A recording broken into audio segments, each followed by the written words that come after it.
Who advised your director to order heightened alert? Kasi sir, mandate naman talaga po namin yan.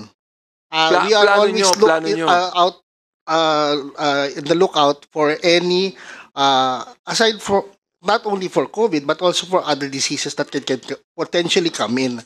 Now, the heightened alert, we have the data because primarily we are looking at, we do not want to increase the number of Sir, anong naging basis nyo? Kasi nabasa ko rin sa mga different news, ano? Meron din sa Amerika, meron din sa Europe, meron naman sila X-disease. Meron naman sila iba-ibang mga ilalabas na naman na hindi mo malaman kung saan nanggagaling yung barometer nila on trying to say that there is a flirt virus that come out. Tapos meron din sa kanilang iba namang klase ng virus that come out as well. Para bang nagiging nagiging what do you call that?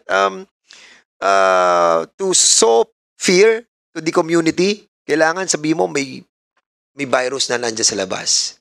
So ano naging barometer nyo para to say na meron nga ganitong flirt?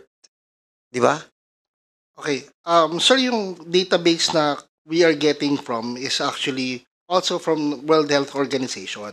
So galing din sa WHO. The numbers. Yes, sir. Ayan. At least because then, Your Honors, as we said, we are looking at as our mandate to protect our country for incoming diseases. We would like to emphasize that in order to really be prepared in all to prevent the further lockdowns or any other excessive use of